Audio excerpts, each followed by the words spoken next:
കടലിന്റെ നീല നിറവും CV രാമനും തമ്മിൽ എന്താണ് ബന്ധമെന്ന് നോക്കിയാലോ?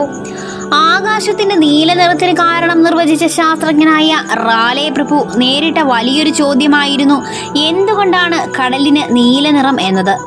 ആകാശത്തിന്റെ പ്രതിഫലനമാണ് കടലിന്റെ നീല നിറത്തിന് കാരണമെന്ന് റാലെ വിശദീകരിച്ചു. ഈ വിശദീകരണം ഒരുപാട് കാലം ശാസ്ത്രലോകം വിശ്വസിച്ചു.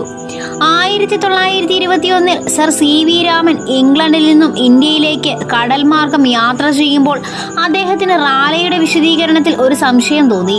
കാരണം കടൽ ക്ഷോഭിച്ചിരിക്കുമ്പോഴും ആകാശത്ത് കാർമേഘങ്ങൾ നിറഞ്ഞിരിക്കുമ്പോഴുമെല്ലാം കടൽ നീല നിറത്തിൽ തന്നെയാണ്. ആകാശത്തിന്റെ പ്രതിഫലനമാണ് ഇതിന് കാരണമെങ്കിൽ ആകാശം കാർമേഘം കൊണ്ട് നിറഞ്ഞിരിക്കുമ്പോൾ കടൽ കറുത്തിരിക്കണമല്ലോ. കൊൽക്കത്തയിലെത്തിയ CV രാമൻ തന്മാത്രയും പ്രകാശവും തമ്മിലുള്ള പരസ്പര പ്രവർത്തനത്തെക്കുറിച്ച് പഠിച്ചു. തുടർന്ന് തൊട്ടടുത്ത വർഷം റോയൽ സൊസൈറ്റി ജേണലിൽ പ്രകാശവും തന്മാത്രയും തമ്മിലുള്ള പരസ്പര പ്രവർത്തനത്തെക്കുറിച്ച് പ്രബന്ധം തയ്യാറാക്കി അയച്ചു കൊടുത്തു. ഇത് പിന്നീട് പ്രസിദ്ധീകരിക്കപ്പെട്ടു. രാമൻ ഇഫക്റ്റ് എന്ന പേരിൽ അറിയപ്പെടുകയും ചെയ്തു. കടലിന്റെ ഉപരിതലത്തിലെ നീല നിറത്തിന് കാരണം പ്രകാശം ജലതന്മാത്രകളിൽ തട്ടി ചിതറുന്നതാണ്. ഇത് സാധാരണ പ്രകാശ വിസരണം എന്ന പ്രതിഭാസം തന്നെയാണ്. പക്ഷേ കടലിലെ ആഴമേറിയ ഭാഗങ്ങളിലെ കടുത്ത നീല നിറത്തിന് കാരണം പ്രകാശത്തിന്റെ ആഗിരണം കൂടിയാണ്.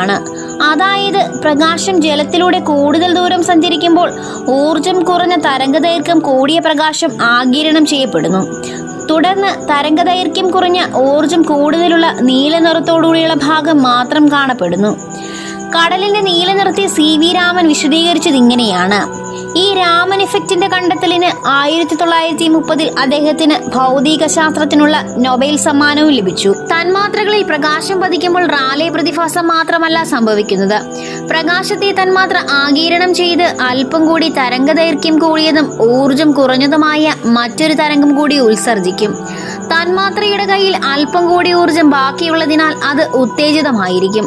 ഉത്തേജിതമായ ഒരു തന്മാത്രയിലേക്കാണ് പ്രകാശം പതിക്കുന്നതെങ്കിലോ തന്മാത്ര ആ പ്രകാശത്തെ ആഗിരണം ചെയ്ത് കയ്യിലുള്ള ഊർജവും ചേർത്ത് കൂടുതൽ ഊർജമുള്ള തരംഗദൈർഘ്യം കുറഞ്ഞ പ്രകാശ തരംഗത്തെയാകും പുറപ്പെടുവിക്കുക. ചുരുക്കത്തിൽ രാമൻ പ്രകീരണത്തിൽ 3 വിഭാഗം തരംഗങ്ങളാണ് സൃഷ്ടിക്കപ്പെടുന്നത്.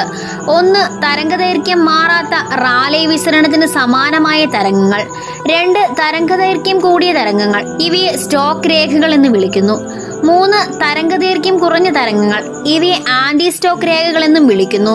ഇതാണ് രാമൻ ഇഫക്റ്റിന്റെ കാതൽ. നിങ്ങൾക്ക് ഈ വീഡിയോ ഇഷ്ടമായാൽ ലൈക്ക് ചെയ്യുവാനും ചാനൽ സബ്സ്ക്രൈബ് ചെയ്യുവാനും മറക്കരുതേ.